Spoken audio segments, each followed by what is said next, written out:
C'était censé être un mois tranquille. Juste moi, mes plantes, mes romans et le silence d'une maison vide.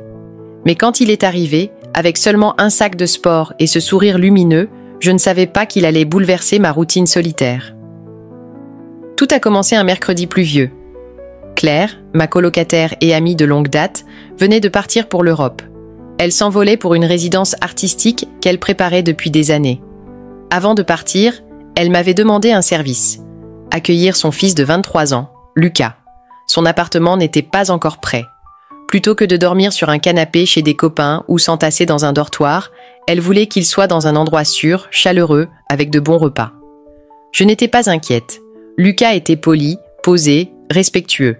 J'habite à Lyon, dans un quartier calme bordé d'arbres, où les maisons se tiennent comme de vieux amis. Après ma dernière relation sérieuse, j'avais juré de ne plus faire de place dans ma vie à ceux qui ne restaient pas. Alors, j'avais cessé d'essayer. Ma vie s'était réduite à une routine simple. Un thé au réveil, un peu de jazz en fond, des romans tard le soir, des journées paisibles. L'idée d'avoir un homme à nouveau sous mon toit me semblait presque étrangère. Puis, on frappa à ma porte. Il était là, son sac détrempé par la pluie, son sourire discret. « Bonjour, Madame Élodie, j'espère que je ne dérange pas. » J'ai souri doucement. Pas du tout. Disons juste que cela fait longtemps qu'aucun homme n'a franchi ce seuil. Il eut un petit rire. Alors j'entrerai avec précaution. Ce soir-là, c'est lui qui a pris les commandes de la cuisine. Il a préparé du saumon au beurre et à l'ail, son plat fétiche appris pendant ses années de fac.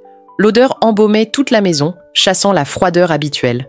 La cuisine, d'ordinaire si neutre, paraissait vivante sous la lumière chaude, tandis qu'il se déplaçait comme s'il avait toujours eu sa place ici.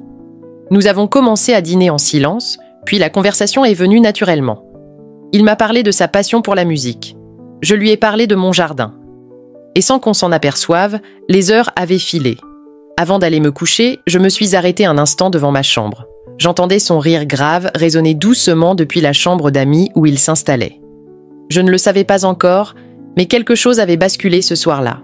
Je suis allée me coucher seule, mais pour la première fois depuis longtemps, je n'avais plus cette sensation de solitude. Les jours suivants ont pris une tournure étrange, comme un rythme qui s'installait tout seul. Presque chaque matin, nous nous levions au même moment. Quand je descendais en robe de chambre, il était déjà là, torse nu, devant la cuisinière, en train de préparer quelque chose de simple mais réconfortant. Des œufs, des crêpes ou juste du café, toujours du café. « Bonjour », disait-il d'une voix encore endormie, accompagnée d'un sourire qui restait un peu trop longtemps accroché. Nous ne parlions jamais de ces détails. Le fait qu'il s'asseyait plus près de moi sur le canapé, que sa jambe frôlait parfois la mienne quand on regardait un film. Nous ne disions rien non plus de ces rires qui s'éternisaient ou de nos excuses pour rester ensemble dans la même pièce sans réelle raison. Ce n'était jamais clair, jamais prononcé. C'était tout le reste. Comme cette nuit où nous avons fait des biscuits à minuit, juste pour le plaisir. Il s'est penché derrière moi pour attraper un bol et sa poitrine a effleuré mon dos. Je n'ai pas bougé. Je suis restée immobile, traversée par une chaleur nouvelle. Ou encore cet après-midi, où une coupure de courant m'a poussée à allumer des bougies partout dans la maison. Nous avons parlé dans cette lueur fragile de ce que l'amour représentait autrefois. Il m'a confié qu'il avait aimé une fille, mais qu'elle ne l'avait jamais vraiment vu pour ce qu'il était. Je l'écoutais, blotti dans une couverture, les jambes repliées contre moi. Quand j'ai frissonné, il n'a rien demandé. Il a simplement posé son sweat sur mes épaules et a murmuré « J'aime mieux quand tu as chaud ». J'aurais dû mettre de la distance. J'aurais dû éviter que l'espace entre nous se réduise encore. Mais je n'ai rien fait. Parce que cette proximité ne sonnait pas comme une erreur. Elle paraissait inévitable. Un soir, je pliais du linge dans ma chambre.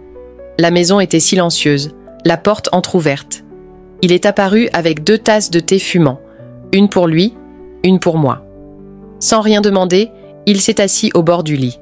« Tu fais toujours tout toute seule », dit-il en observant mes mains qui rangeaient une serviette. J'ai levé les yeux vers lui. « C'est juste l'habitude. » Il a secoué doucement la tête. « Tu ne devrais pas avoir à tout porter seul. » Ces mots ont résonné dans la pièce, lourds de sincérité. Trop franc, trop vrai. Ce soir-là, son regard sur moi avait changé. On n'était plus dans une parenthèse passagère. Il n'essayait plus de jouer les invités discrets. Il attendait, silencieux, que je lui ouvre une porte invisible. Et j'en avais envie. Mon Dieu, que j'en avais envie. Quand j'ai attrapé la tasse, nos doigts se sont frôlés. Je n'ai pas retiré ma main. Je l'ai laissée là, volontairement. Nos yeux se sont accrochés, brûlants, tenaces. Ce n'était pas un accident. Cette nuit-là, je l'ai rêvé. Pas dans le désir pur, mais dans une tendresse intime. Je l'imaginais me serrant dans ses bras, son souffle chaud contre ma nuque. Je rêvais de nous, lavant la vaisselle ensemble, lisant côte à côte sur le canapé. De choses simples, banales, mais rendues précieuses par sa présence. Et quand je me suis réveillée, le cœur battant, je regrettais presque que ce ne fût qu'un rêve, parce qu'en silence, il était devenu la douceur de mes journées. Et je ne savais plus si je pourrais revenir à la solitude que j'appelais jadis ma paix. Un soir d'orage, la maison s'est retrouvée plongée dans le noir. J'étais allongée avec un livre à la main quand la lumière a vacillé avant de s'éteindre complètement. Mon téléphone n'avait presque plus de batterie. Puis un léger coup frappé à ma porte a brisé le silence. « Plus de courant encore », dit-il en entrant, une lampe torche à la main. Il souriait doucement. Rien d'étonnant. Il hésita sur le pas de la porte. « Tu veux de la compagnie ?» J'aurais dû dire non, mais je n'ai pas pu. Il s'est avancé calmement, pas comme un jeune homme visitant la chambre d'une femme, mais comme quelqu'un qui retrouvait une place qui lui semblait familière. Il a posé la lampe sur ma table de nuit, diffusant une clarté douce dans la pièce, puis s'est assis au bord du lit, silencieux, patient, comme s'il ne voulait rien bousculer mais ne pouvait pas rester loin non plus. Nous avons parlé. De tout et de rien. De la vie, des douleurs, de la solitude, de la musique, de ce que l'amour signifiait autrefois. Dans l'obscurité, il était plus facile de dire ce que la lumière du jour retenait. J'ai longtemps cru que j'étais difficile à aimer, ai-je murmuré. Il m'a regardé droit dans les yeux, la voix basse. Tu n'es pas difficile à aimer, tu t'es juste habitué à aimer seul. Le silence après ces mots était plus lourd que l'orage dehors. Je posai mon livre et en me penchant, ma robe glissa d'une épaule. Pas intentionnelle, pas calculée, simplement naturelle. Je surpris son regard posé sur moi. Il ne détourna pas les yeux. Il ne montrait ni gêne, ni peur. Son regard suivait ma peau comme si elle avait une valeur, comme si moi, j'en avais une. « Tu es belle », souffla-t-il. Et quelque chose en moi céda. Pas sous la douleur, mais comme une libération. De toutes ces années à me cacher derrière une façade forte et inatteignable. Parce qu'il me voyait enfin. Pas l'image que j'affichais en société, mais la vraie femme que j'étais. Fragile, vieillissante, encore avide de tendresse. Je n'avais rien prévu, je n'ai pas réfléchi. Je me suis penchée et je l'ai embrassé. Un baiser d'abord doux, hésitant, curieux. Puis il y répondit et il s'approfondit. Pas avec avidité, mais avec ce poids de choses jamais dites. C'était lent, tendre, chargé de cette évidence silencieuse. Ses mains encadrèrent mon visage, comme si c'était précieux, et les miennes s'accrochèrent à son t-shirt pour rester ancrées dans ce moment. Quand nos lèvres se sont séparées, son front s'est posé contre le mien. Nous étions à bout de souffle. « Je ne suis pas venue pour ça », murmura-t-il. « Je sais », répondis-je d'une voix tremblante. « Mais peut-être que nous en avions besoin. » Cette nuit-là, nous n'avons pas franchi de limite. Il est resté dans mon lit, habillé, son bras m'entourant alors que l'orage grondait dehors. Ma tête posée sur sa poitrine, nos corps réchauffés sous les draps. Ce n'était pas du désir, c'était plus profond. Quelque chose qui me disait que ce n'était pas une erreur, mais le début d'un chemin dont nous n'avions pas encore les mots. Le lendemain, rien ne fut dit, et pourtant, tout avait changé. Il m'a préparé du café comme si de rien n'était. Pas avec gêne, pas avec hésitation, mais comme si c'était naturel, comme s'il avait toujours été là. Quand je suis entrée dans la cuisine en robe de chambre, il m'a souri sans un mot. C'était un sourire trop tendre pour être banal. Il m'a tendu ma tasse, puis, du bout des doigts, il a repoussé une mèche de cheveux de mon visage. Ce n'était pas un geste anodin, c'était de l'attention, c'était de la proximité, et nous le savions tous les deux. Les jours suivants se sont enchaînés dans une douceur que je n'avais pas connue depuis des décennies. Nous ne nous cachions pas, nous vivions côte à côte, simplement, comme si nous avions sauté l'étape des rendez-vous pour tomber directement dans quelque chose de plus vrai, de plus intime. Il réparait les petites choses sans que je demande. La porte qui grinçait, la vaisselle laissée dans l'évier, le linge encore plié. Il ne faisait pas que loger chez moi. Il s'installait dans ma vie. Et je le laissais faire. Parfois, il venait derrière moi quand je cuisinais. déposant un baiser léger dans ma nuque.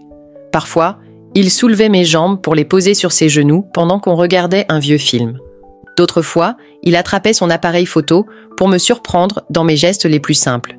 Et plus tard, il me montrait ses clichés en murmurant « Tu ne te rends pas compte à quel point tu es magnifique quand tu ne fais aucun effort. » Ce n'était pas juste des mots, c'était la manière dont il les disait, comme s'il le croyait vraiment, comme si je n'étais pas une remplaçante, pas un choix par défaut. J'étais son présent. Peu à peu, partager le même lit est devenu une habitude. Au début, ce n'était que pour dormir. Puis vinrent ces nuits où sa main se posait doucement sur ma taille, ou celles où je me réveillais en sentant ses doigts effleurer ma cuisse sous les draps. Une nuit, je me suis tournée vers lui. Avant même de dire un mot, je l'ai embrassé. Ce baiser n'avait rien de sage. Il portait déjà toute une histoire, même si elle était courte. Cette nuit-là, nous nous sommes aimés. Pas dans la hâte, pas dans la frénésie, mais lentement, dans l'ombre et les souffles mêlés. Chaque geste était mesuré. Chaque baiser était profond. Nos corps semblaient déjà se connaître. Il m'a déshabillée avec une tendresse infinie, comme on découvre quelque chose de précieux. Rien n'était brusqué, rien n'était volé. Quand tout fut fini, il ne s'est pas détourné. Il m'a serré plus fort. Et pour la première fois depuis des années, je n'ai pas pleuré de solitude. J'ai pleuré parce que, enfin, je ne me sentais plus seule dans ma propre vie. Mais le matin, la réalité s'est glissée entre nous. Je le regardais, ce jeune homme qui, au départ, n'était que le fils de mon ami. Il riait, torse nu, une tasse à la main, la lumière du matin sur lui. Il était jeune, oui, mais il était doux, attentif, vrai. Et moi, je commençais à tomber amoureuse. Je ne savais simplement pas si j'en avais le droit. Les semaines ont passé, non plus comme des instants volés, mais comme une routine douce qui ressemblait dangereusement à l'amour. Il n'était plus un simple invité. Il était devenu la première personne que je voyais chaque matin, dans la cuisine, chantonnant du vieux R&B en retournant des pancakes torse nu. Et chaque soir, il était le dernier souffle contre ma nuque, ses bras serrés autour de moi, murmurant « J'adore me réveiller dans ton univers ». Je croyais que nous étions en sécurité dans cette bulle, que le monde ne viendrait pas frapper à notre porte. Mais un samedi matin, le téléphone a sonné. C'était Claire. Elle était revenue plus tôt que prévu. L'air de la maison s'est alourdi d'un coup. Notre petit monde, fragile, a tremblé. Nous avons peu parlé ce jour-là. Je suis restée assise sur le bord du lit, le regard perdu. Étais-je égoïste, inconsciente ? J'avais laissé son fils entrer dans ma vie, dans ma chambre, dans mon cœur. Alors je lui ai dit qu'il valait mieux qu'il retourne chez lui, au moins pour un temps. Il n'a pas protesté. Il m'a seulement regardé avec une tristesse que je n'avais pas vue dans les yeux d'un homme depuis très longtemps. « Tu as peur », souffla-t-il. « Peut-être que je devrais l'être aussi. Mais je ne le suis pas. Parce que je n'ai jamais désiré quelque chose d'aussi vrai auparavant. » Puis il est parti. Le silence qui suivit fut insupportable. Ma maison, jadis remplie de ses pas discrets, de ses rires étouffés, de son parfum resté sur mes draps, semblait à nouveau creuse. Je faisais semblant d'aller bien le jour. Mais chaque nuit, je laissais de la place à côté de moi dans le lit. Une place vide. Puis, un soir, on frappa à ma porte. C'était lui. Il avait l'air nerveux, comme quelqu'un qui revient marcher dans le feu. « Je me fiche de ce que les autres peuvent penser », dit-il d'une voix ferme. « Ce qui compte, c'est ce que je ressens quand je suis avec toi. Et jamais je ne me suis sentie aussi moi-même qu'entre tes bras. » Je n'ai pas répondu. Je l'ai simplement attiré contre moi. Cette fois, nous n'avons pas trébuché vers l'amour. Nous y avons marché, ensemble, en conscience. J'avais toujours cru que l'amour viendrait dans ma vingtaine, avec un joli paquet bien rangé, une bague, un mariage, une maison avec 2 lavabos. Mais parfois, l'amour arrive en retard. Parfois, il surgit à contretemps, sans prévenir, mais avec une force qu'on ne peut nier. Et parfois, il s'installe à côté de vous une nuit. Et le lendemain, il s'est déjà glissé dans votre cœur pour toujours. J'avais longtemps cru que l'amour ne m'était plus destiné, que c'était une histoire pour les autres ou pour une version plus jeune de moi. Mais il m'a prouvé le contraire. Il m'a montré qu'aimer pouvait arriver tard, de façon imprévue, mais avec une intensité capable de réparer des années de silence. Alors oui, peut-être que c'était un amour qu'on aurait qualifié d'interdit. Mais pour moi, c'était surtout un amour